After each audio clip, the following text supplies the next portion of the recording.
It is Tuesday, February 28th, 2023, the last day of the month.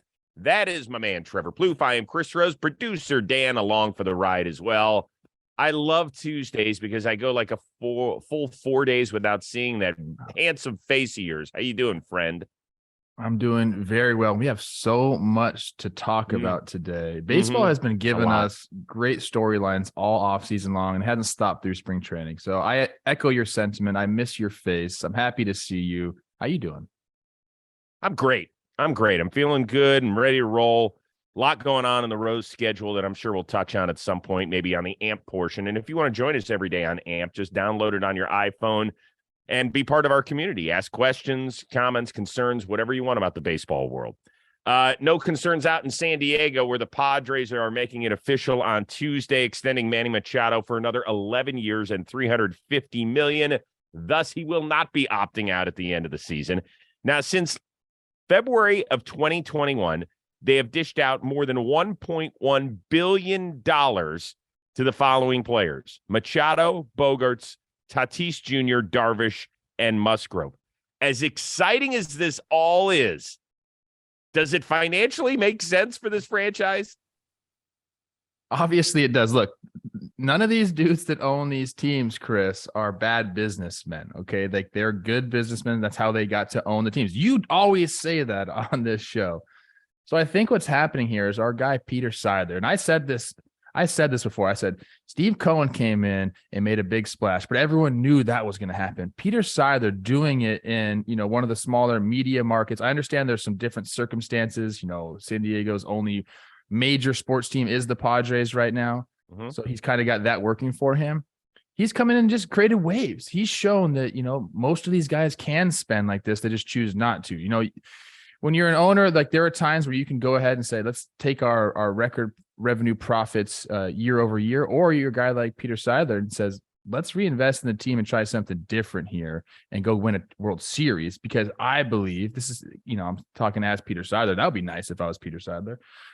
I believe that's going to, create more revenue and, have this franchise lifted from, I don't know, like a middle tier franchise to a top tier franchise. We've seen this. That happened with the Golden State Warriors too. They were just kind of like a whatever franchise. Then all of a sudden, Steph Curry comes, they add pieces around him, and now they're one of the premier franchises in all of basketball. So kind of the same thing happening here. I know the draft picks don't really get to the big leagues and help as quickly, but they went out and got Machado. They went out and got Hosmer originally. They just went out and got these players via free agency. So they went out and took what was in front of them and have created somewhat of a monster down there in San Diego. So is it sustainable?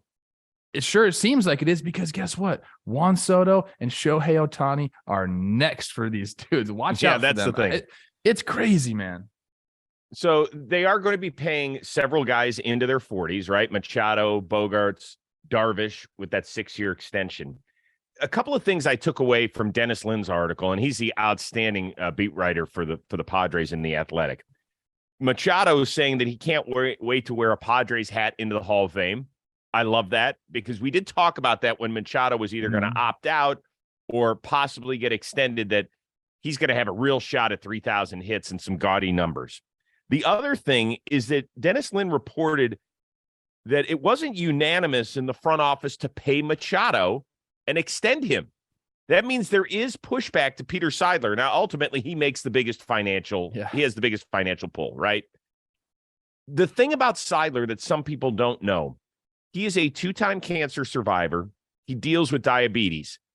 So I don't want to make this over dramatic, but he has dealt with much bigger things than extending a guy 11 years. He wants his legacy to be something, to be substantial. And he's possibly stared death in the face. I don't know where he was in his cancer treatments, but whenever you hear the C word, you're going to occasionally think the worst. So he probably is saying, hey, listen, I've dealt with a tough thing here. This isn't anything. I want to make people happy. So who cares if it's a few bucks? I don't have to report to the Rockies owner who's going to criticize me.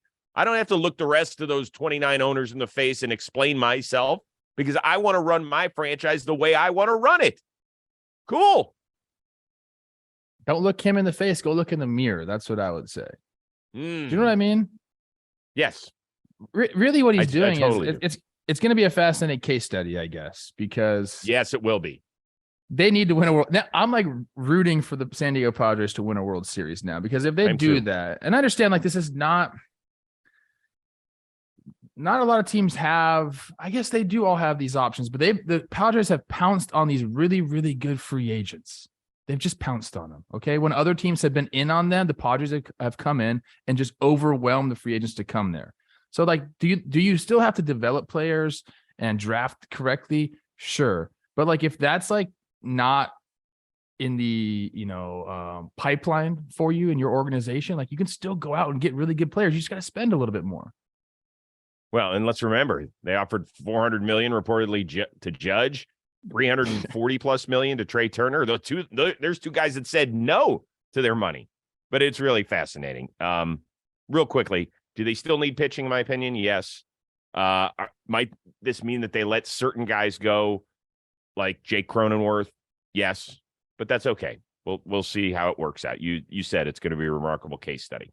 So while Machado planned on opting out, and that didn't come to fruition, Nolan Arenado, you might remember, at the end of last season, passed on opting out and decided to stay in St. Louis another 5 years on $144 million. He was asked about that this week. I wouldn't say regrets. I mean, I think, I love being here. I came here, I got traded here. I wanted to stay here. I think, I know the whole situation kind of makes me look kind of bad, but, at the end of the day, Manny deserves it. He's a great player, and he deserves to get paid a lot of money. And I love being here, and I make more than enough money, more than I deserve, so I'll be all right. The uncomfortable chuckle at the end is like, hey, I make more than enough money, but damn it, I could have opted. out. I'm not laughing at his situation. I was laughing at the chuckle at the end. What's your take on this whole thing with Arenado? Well, first of all, he seems just like the best guy. And yeah, look, he's already made $166 million.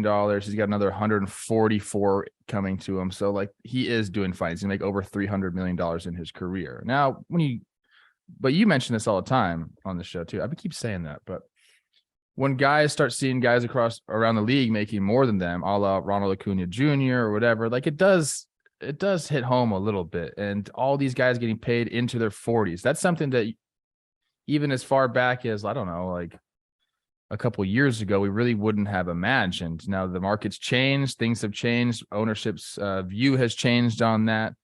And yeah, if he would have opted out, he probably would have got paid into his 40s. I think that the Cardinals still could entertain something like this. They obviously don't have to. They have him locked up through 2027. But if you look at the numbers, he's making $35 million this year, $35 million the next year. Then it goes 32, 27, and 15. So it starts to decline a little bit. If they wanted to extend him for a couple more years, you could just kind of like inflate those, maybe take some money off of the next couple of years, put him down into the 26, 27 years and add on a couple like 60 to $90 million. Like, I don't know if they're going to do that. It's too early in the day for all of this math. Stop it. You're making my head hurt. You know what I'm saying? What's your point? It could happen. Nothing's going to happen. And Arenado, he probably did mess up not opting out. But again, I think he's comfortable enough where it's going to sting for a little bit, but he'll go drive one of his several nice cars and stay at one of his several nice houses and be okay. Right. Now, this is monopoly money we're all talking about anyway, because the fact that he's going to earn $310 million playing baseball is awesome. I'm so happy for him. It's like, whoa. Couple things. I would call the Colorado Rockies and see if they could extend him. Stop. I almost did that joke too. It's just too low-hanging fruit not to take. Yeah, I'll be curious. I don't think the Cardinals will do it. I just don't. It's not the Cardinal way. No, they don't have to at all. By the way, how good do the deals that Arenado and Goldschmidt have now with the team? Goldie's the one that fucked up here financially. I don't know what to make of it. Listen, Can I ask you a question? Fine. I do imagine that. Here's the thing that people don't think about. If that was strictly Arenado's decision, then he's going to be kicking himself a little bit. Yes, he will be. let's just be honest. If you could have made an extra 9 figures, who doesn't want to take an extra 9 figures? But if his representation said, hey, listen, I don't think the market's there for you right now, even though you came off a great year, just opt back in, then that's going to be a tough discussion. That's going to be a tough one. You might want to lower the percentage that you're charging your client on that one. Hey, instead of the 3%, we'll take 1.75. Sorry. I was looking to see just how close those two players were as far as numbers and like off the top of your head, who's the better player? Well, I think that Arenado's defense would probably make him more valuable war-wise, but I think that Machado had him beat last year because he was so proficient offensively. No. Arenado's offensive numbers are better. His defensive numbers are better. Arenado had a 7.9 baseball reference WAR last year. Wow. Manny Machado with a 6.8. These guys are both incredible players, and they both get paid a lot of money. Sometimes it's just the timing and a few decisions along the way. But I mean, one's going to make over $500 million. The other one's going to make over 300 million. Like they're compensated. Yeah, they're good. Well, Manny can pick up the check when they're both on the National All-Star team. Matt Chapman, my guy, is the biggest beneficiary of all of this because that free agent class after Ohtani next year. Yeah, it's up for grabs who's going to be the second best. There's no question. This one's brought to you by DraftKings Sportsbook, the official sports betting partner of the NBA. Let me ask you a question. What's better than watching the NBA action? Being a part of it. And you can tap into all the excitement with the click of a button. New customers can place a $5 bet on any pregame moneyline bet and get $150 in bonus bets if your team wins. Plus, they got these same game parlays going on right now. You go to the app, you opt in, place a same game parlay on any NBA game. If it doesn't hit, you'll get a bonus bet back. Go take Dame Lillard over and the Blazers to win. That's what I would do. That guy's on a tear right now. All you have to do is download the app now and sign up with code BASEBALL today. New customers can place $5 on any pregame moneyline bet and get $150 in bonus bets if your team wins. That's only at DraftKings Sportsbook with code BASEBALL today. Minimum age and eligibility restrictions apply. See show notes for details. All right. Unfortunately, out in the NL West, the Dodgers, as of the taping of this show, still waiting an MRI result on their starting shortstop, Gavin Lux, who was injured base running against the Padres on Monday, and it does not look good. Non-contact drill. Pray for the best and expect the worst here. If he is out for an extended period of time, how worried are you about LA's infield situation? Well, it makes their deal for our guy Miggy Rowe look a lot better. Huge. Because he's a guy you can actually just plug in there and not really worry about the situation. Is his bat going to be what they were expecting Gavin Lux's bat to be? Probably not, but it's very serviceable, and you get solid leadership and a veteran out there that can really pick it. So I think like in the near term, they're going to be okay. It sucks for the franchise and obviously Gavin because they were really banking on a breakout year, and like a lot of signs pointed towards it. I even thought it was going to happen for him too, as long if he was going to get playing time at one position, really settled in. That's kind of when guys his age go and his pedigree go. So definitely tough to watch. The video was really brutal. You know, I was looking at it, Rosie. Sometimes you get into spring training and you work out all off season. You're in your trainers, your shoes, and you're running around and you try to put on spikes towards the end of the off season so you get your foot used to it. Mm-hmm. But when you get into games and the adrenaline takes over and you haven't really been on spikes that often on dirt, it just your footwork isn't perfect yet. And that's kind of like what looks like happened to me, where he just made it kind of one move trying to get out of the way of the ball, but like the feet weren't there yet and the knee goes, and it's really tough. So for Gavin, it's going to be hopefully not too long of a road back, but he's going to have to do some rehab there. But like I said, Miggy Rowe should slot in there and really take things over. Yeah. And that is the great thing when you trade for a Gold Glove caliber shortstop, a guy who arguably could have won the award instead of Dansby Swanson last season. People will look at his barely above 600 OPS from a year ago and say, how the heck are we going to trot this guy out at shortstop every day? Listen, Miggy Rowe was banged up at the second half of last season. I'm not sitting here to make excuses, but I mean, he's not going to be mistaken for Trey Turner, or even a Dansby Swanson or Carlos Correa, or, or Corey. We know who Miguel Rojas is. It also doesn't mean that they can't trade during the season at some point. Now, I will say this. I have more questions about the Dodgers heading into this season than I have in the last 7 or 8 years, right? I'll put Mookie and Freddie Freeman and Max Muncy and Will Smith into that category.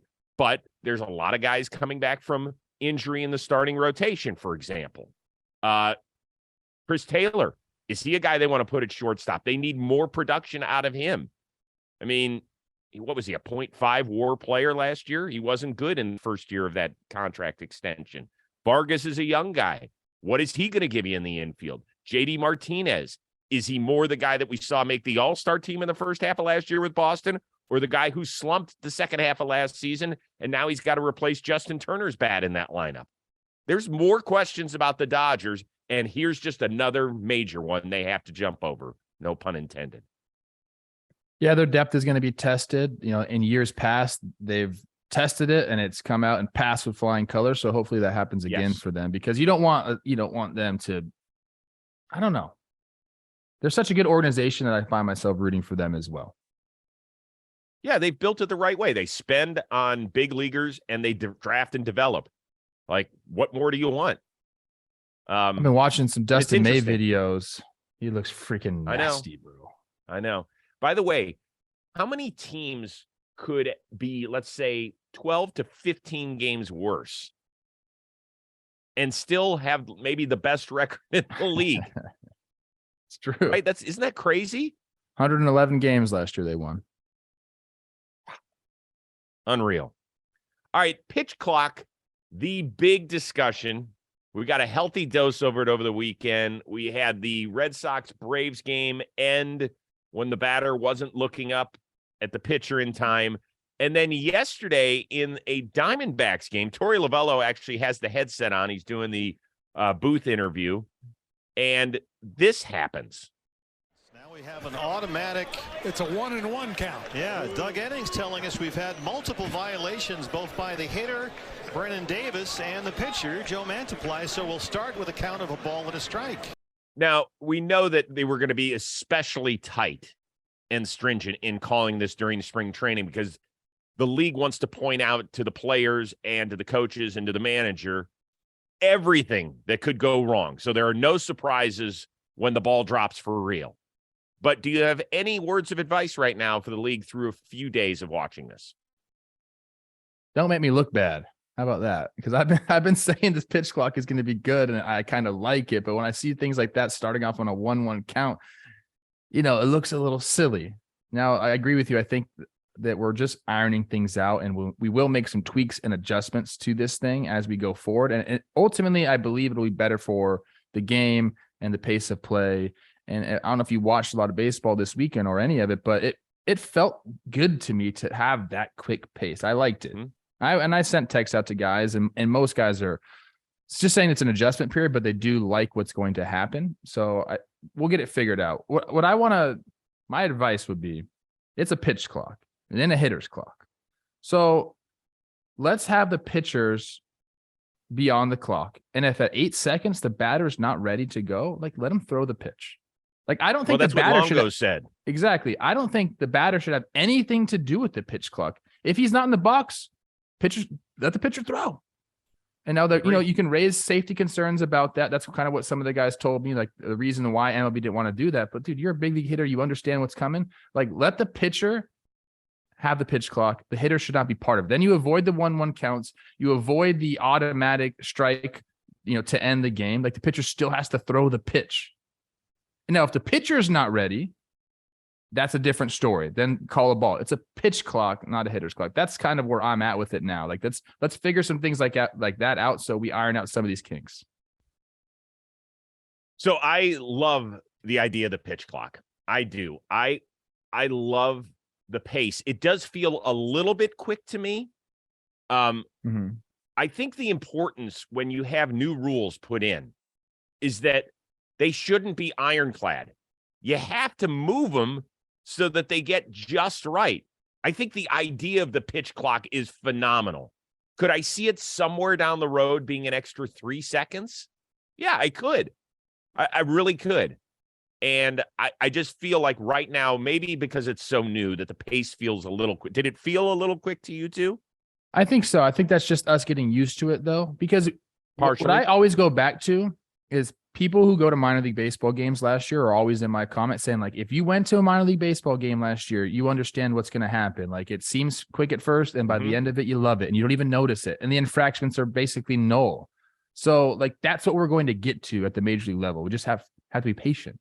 It's only been like 3 days, people. No, absolutely.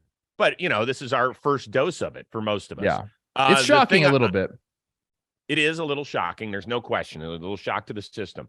With the Red Sox Braves, I did tweet out. I said, I wonder, I think I said something to the degree of, I love most of the rules changes, almost all of them. I'm wondering if we need a little feel is what I said about it. Because part of the beauty of this sport is when the bases are loaded in the 9th inning and that drama. Now people say, well, hold on. It's a stupid rule if you can't apply it in the 9th inning the way you do in the 1st inning. I don't agree with that. For example, the NFL, you have coaches challenges until when? The most important times in the games, the last 2 minutes of the first half and the last 2 minutes, it has to be a booth review because they're saying we don't care how long it takes. We need to make sure we get this right. And that at the end of the day, we're talking about the right things. NBA, league gets called in different ways in different times. It just does. You can agree or disagree with it, like it or not like it, but those are the facts. And I do think that at some point we have to think 9th inning, bases loaded, tie game. Do we need to be watching the clock as much? I'm just saying it's stuff we have to consider, or we're doing this a disservice. Are you talking common sense, Chris? Is that where you're talking? I'm talking best Can we products get that? for baseball. No, I agree. I love that we've done this because it is so opposite of what baseball has been about over the last 50 years. I know. I mean, it's caused a lot of emotion in people. One of our comments on one of our videos was that we were corporate bootlickers. And I was What? like, are you new here? Like, we have been. How the hell? Where's that? What does that mean? That means like we're carrying Rob Manfred's water. But like, I mean, like I said, if you've ever listened to our show, we've been pretty hypercritical about things he's done. But like, I'm not going to stand up here. If I agree with something, I'm not going to sit here and just be mad at Rob Manfred for no reason. Like, I think this is going to be good. We just have to give it some time. And you're right. Like, I don't know whether we have to have in writing 9th inning, 2 out. Like, I don't know if that's possible to cover all the scenarios. So it has to be some sort of feel. And then you're handing that over to the umpires and fuck, man, I don't know if we can do that to all of them. Some of them can have that feel. Sure. It almost seems to me like we need like a producer type and who's like waves a flag saying, hey, fucking time pitch clock is off, bro. Like this is the dramatic part of the game. Pitch clock off. I don't know how you do it, but it will get figured out. I know it will, man. Let's hire the script writer for the NFL season to also write the script for the baseball season. Boom. Okay, good. And you know rewrite what? some of my then scripts. Then you can just bitch to that person all day long. All right, college softball game between Bradley and Gardner-Webb. 2 parrots made their way onto the field, with one landing on the home plate umpire who acted like he was a zookeeper out there. He didn't even budge. He's like, yeah, he almost put his mask on, had some fun with it. Would you have been as calm as my man back there? I don't know. I feel like at the point where this parrot lands on his shoulder, you kind of have 2 choices. One, you kind of try to get him off you and you act like kind of a wuss, or you stand there and try to act like a macho man. I think this guy was like, I got to go with the macho man. He tried to put the mask on, like, hey, let's start the game. Nice joke right there. I would have done the same thing. Personally, Chris, I would have ran away. Not a big fan of birds. When crows come in my yard, I have a BB gun that I shoot like in the air so they go away. Like, I don't like birds around me, dude. I'm just not a bird fan. I think they're disgusting. You're not. People say like dinosaurs are birds now. So like, think about that for a little bit. Like, what could they do to you, really? And I want to say this. Those parrots, I used to be a pool man with my dad back in the day, so I got to go in a lot of backyards, see a lot of trees. There's parrots in the valley, man, or parakeets. Big flocks of them. If you pay attention a little bit, you'll see massive flocks of parakeets flying around the valley, and eucalyptus trees that like to stay. Wow. Yeah. Didn't know that. Well, so first of all, you're not an animal lover at all. I mean, I like animals, but no, you don't. You don't like dogs. I do. Because you don't like dogs. Because I don't have a dog. You don't have a dog. I'm dog sitting as we speak right now. But that's like, so what? That's like being an uncle or an aunt. You can return the kids when you're done with it. Okay, I'll let you get your point off. I want to let people know I do love dogs. I'm scarred by all the dogs I've had to put down in my life. I just can't do it again. It hurts. Okay, that I understand. I appreciate that. I'm sorry about that. That was insensitive of me. Thank you. Sorry. I'm serious. I hate. Now go ahead. Well, now I'm all fucked up. I gotta be honest with you. I would have turned and ran too. Remember a couple of years ago, James Paxton, when he was warming up, I think it was up in Minnesota, and he got attacked by the bird that was coming in to do the pregame. You remember that? What? You don't remember? Oh, yeah. James Paxton was warming up. I think. Oh, yeah. The Eagle. I think he was playing for Seattle or something like that. Yes. And yeah, the Eagle came and just dropped right on him. Like, I would have curled up in the fetal position and screamed at the top of my lungs. Like, I pray that I never like run into a bear because I won't be able to stand still. So I thought that umpire did a hell of a job and deserves a raise. I don't know if the guy can call balls and strikes, but he can handle a. What if he just grabbed that thing by its neck and just? What is the matter with you? I'm just saying. Here you go. Here's the James Paxton stuff. Dude, that's in the national anthem, bro. Oh my God. Like right about there when he puts his claws on your shoulder, you don't know where that beak's going to go. Yeah, that's true.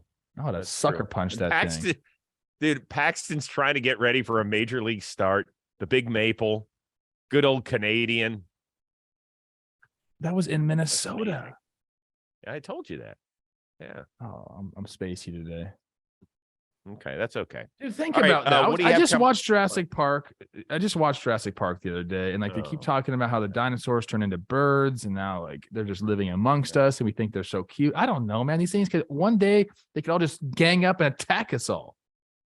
And hey, real quickly, what do you have coming up on? What do you have coming up on Talking Baseball? Quick. TBPs, check them out. A lot of teams coming out. Cubs one just dropped. It was pretty good. Good. Joe Kelly, latest guest on the Rose rotation. He has a new book out called A Damn Near Perfect Game. I got to tell you, it was way better than I anticipated. And he was an excellent guest. He has no filter. He has no shame. He has no apologies. Go listen to him. A lot of Astros fans getting in my comments yesterday. Oh, that was a fun place to be. All right. We are back at it again on Thursday. We will do this, I think, our regularly scheduled time. If you want to join us live on AMP at 11:30 a.m. Eastern, 8:30 a.m. Pacific. We will, for producer Dan, sorry, I want to thank him so much. He always does a great job. For Trevor Plouffe, who loves dogs, I am Chris Rose. We will see you next time here on Baseball Today.